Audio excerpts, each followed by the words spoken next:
귀엽고 깜찍하고 발랄하고 쓰리고 뉴스자키 김영민 아나운서와 영민한 뉴스 함께합니다. 어서 오세요. 네, 안녕하세요. 네, 오늘 9월의 첫 번째 월요일 어떻습니까? 가을이 돼서 그런지 네. 변호사님이 약간 컨셉이 바뀌신 것 같아요. 가을 느낌으로. 그렇죠? 가을이라 가을바람 아닙니까? 예. 가을에는 따뜻해지길 바랍니다. 아유, 네, 그렇습니다. 예. 뭐. 좀 이제 선선한 바람도 불고 하는데. 아, 그럼요. 그래야죠. 예. 가을에는 네, 그래야죠. 알겠습니다. 먹는 게 중요한 게 아니라는 거죠. 아하, 그렇습니다. 네. 가을에 살찔 분들 많아요. 전 이미 좀 찌고 있는데. 청고마비 계절 아닙니까? 저도 살찌고 말도 살찌고. 그러니까요. 네. 이럴 때 다이어트 합시다. 네, 알겠습니다. 국회로 가보도록 하겠습니다. 여야 대표 간 회담이 드디어 성사가 됐습니다. 공동 합의문 작성을 해서 발표를 했는데요. 이 공동 합의문 어떤 내용이 담겨 있습니까? 네, 어제 오후 2시에 여야 대표 간 회담이 진행됐습니다. 이 모두 발언부터 사실 네. 기싸움이 팽팽했다라는 어. 평가가 좀 나오죠. 예. 원래 각 10분씩으로 그러니까요. 합의가 됐었는데 예. 두 사람 모두 예정된 시간을 훌쩍 넘겨서 진행이 됐습니다. 네. 이후에 이어진 비공개 회동도 107분 동안 진행이 됐고요. 네. 회동 후에 이 공동 합의 문건을 실무진이 작성하는 시간이 따로 있었는데 그때 또 양당 대표가 따로 독대를 한 것으로 전해집니다. 그래서 모두 발언부터 합의 문건 발표까지 총 178분 동안 진행됐습니다. 네. 이 공동 합의문의 내용을 보면 총 8개 항이 발표가 됐는데 네. 가장 주목해볼 만한 부분은 양당이 민생 공통 공약을 함께 추진할 협의기구를 운영하기로 했다라는 점입니다. 네. 그 외에도 금투세 관련해서도 주식시장을 활성화하는 방안 종합적으로 검토하기로 했고요. 예. 지구당 부활 문제도 적극 협의하자 하면서 쟁점 사안들도 담겼습니다.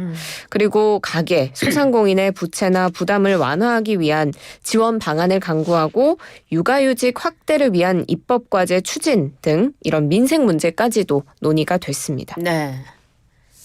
그렇습니다. 그리고 뒤에 예. 내용이 하나 더 있네요. 이 대통령실에서도 회담 직후에 환영한다 이런 뜻을 밝혔거든요. 예.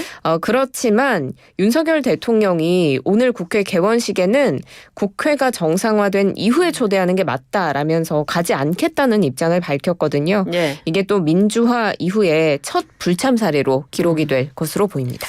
그렇습니다. 뭐 대통령실 입장을 들어보니까 탄핵을 말하고 또 뭐 살인자 발언에 대해서도 아직 사과를 안 했다. 뭐 이런 부분들이 있는데 어떻게 또 국회로 가느냐 뭐 이런 입장이더라고요. 하여튼 이 국회 정상화 이후에 초대하면 간다. 뭐 이런 뜻이네요. 알겠습니다. 이재명 대표 그리고 한동훈 대표 의정 갈등에 대한 논의는 공식 의제에서 빠졌는데 발표문에는 또 포함이 됐어요. 이게 어떻게 된 일입니까? 맞습니다. 공동 발표문에 추석 중 응급의료 체계에 대한 대책을 정부에 당부하고 국회 차원에서 대책을 협의하겠다 이런 예. 내용이 담겼는데요. 말씀하신 것처럼 공식 의제에서는 빠졌는데 예. 논의가 된 걸로 보입니다. 그리고 이재명 대표는 한동훈 대표가 제안했던 이 2026년도 증원 유예안 더 빨리 논의할 필요가 있다 이런 뜻을 또 전한 것으로 파악이 되는데요. 네. 국민의힘은 이 당장 내년도 증원을 되돌리기는 어렵다 이 점을 확인한 정도로 그냥 의미를 뒀습니다. 그렇군요. 큰 의미는 없는 논의였나 이렇게 또 생각도 드는데 아무튼 이것도 뭐 나중에 나오겠죠. 그리고 또 합의에 이르지 못한 부분도 상당수 존재한다면서요. 네, 공동 합의문에 담긴 내용도 사실 구체적으로 결론을 내리지는 못한 부분이 많아요. 예.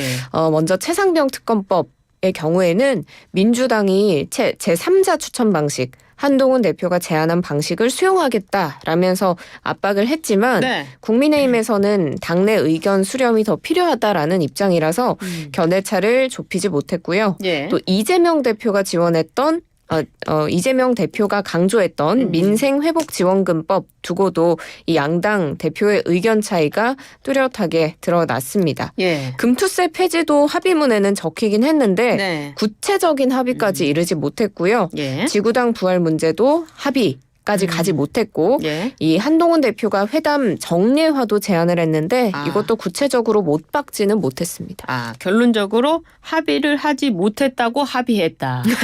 뭐 그렇게 되는 건가요? 그렇습니다. 알겠습니다. 여야 대표 오랜만에 만났는데 합의를 하지 못하고 합의했다. 합의를 하지 못한 걸 합의했다. 이렇게 되네요. 알겠습니다.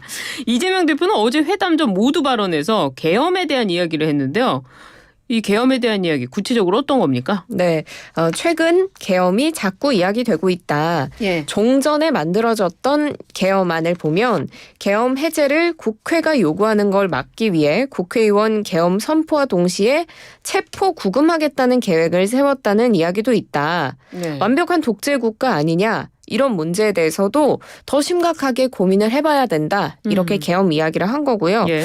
그리고 이제 그에 앞서서 한동훈 대표의 모두 발언 때 네. 한동훈 대표가 국회의원의 특권 내려놓기 해야 된다. 네. 이런 이야기를 하자 이재명 대표가 또 여기에 맞받아서 국회의원 특권도 중요하지만 이에 상응하는 대통령의 소추권에 대해서도 생각을 해봐야 된다. 같은 차원에서 접근을 해야 되고 행정적 독재 국가로 흘러갈 위험성이 크다. 이런 이야기도 했습니다.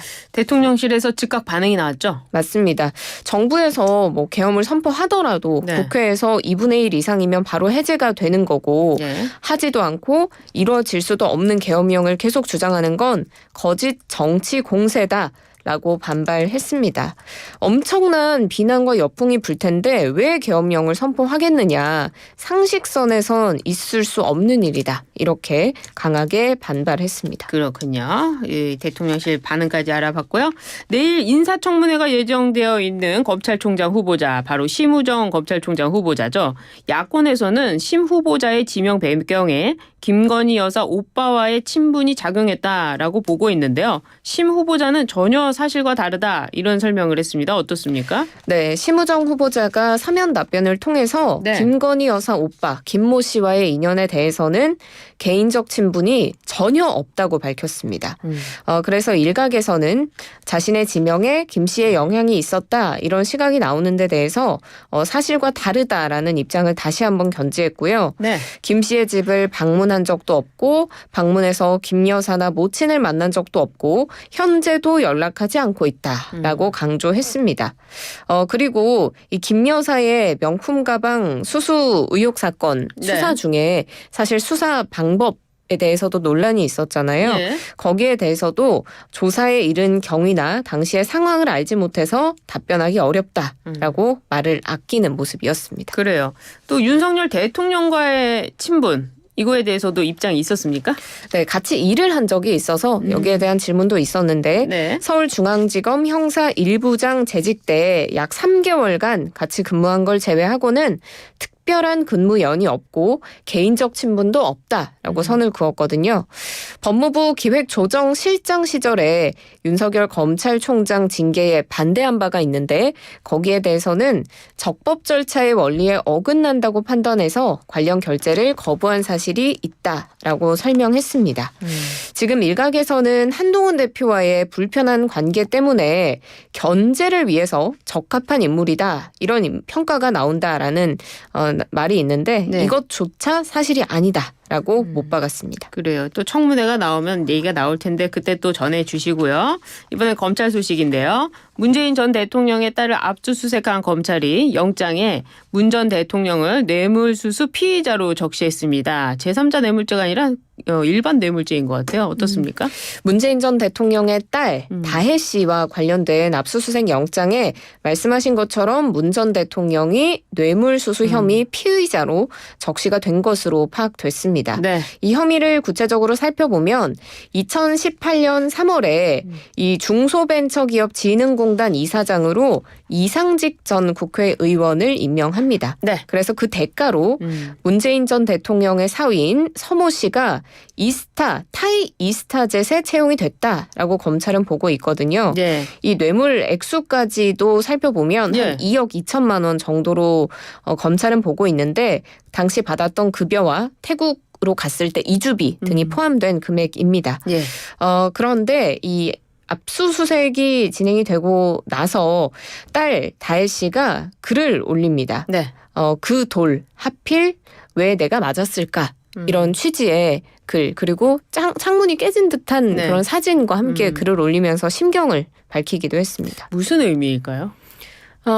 그 돌에 맞은 것이 자신이다라고 뭐 해석을 해볼 수가 그러니까요. 있을 것 같은데요. 예, 이게 뭐 요즘 유행하는 그 드라마의 그 대사라고 하는데요. 맞습니다. 의미를 잘 모르겠습니다. 이에 대한 여야 반응도 좀 살펴보죠. 네, 민주당은 명백한 정치 보복이라는 입장인데요. 윤 대통령 부부 친위대를 자초하고 야당 탄압에 선봉대로 나선 검찰의 야비한 작태다. 이를 통해서 지금의 특검 정국, 친일 논란을 돌파할 심산인 모양인데 국민은 속지 않을 것이다. 라고 강하게 비판했고요. 네. 국민의힘에서는 정광재 대변인이 특정인에게만 유리하게 진행되는 법 집행, 공정한 사회를 추구하는 윤석열 정부에서는 있을 수 없는 일이다. 그러니까 이번 사건을 계기로 법 앞에 평등을 보여줄 계기가 될 것으로 생각한다라고 네. 밝혔습니다. 그래요.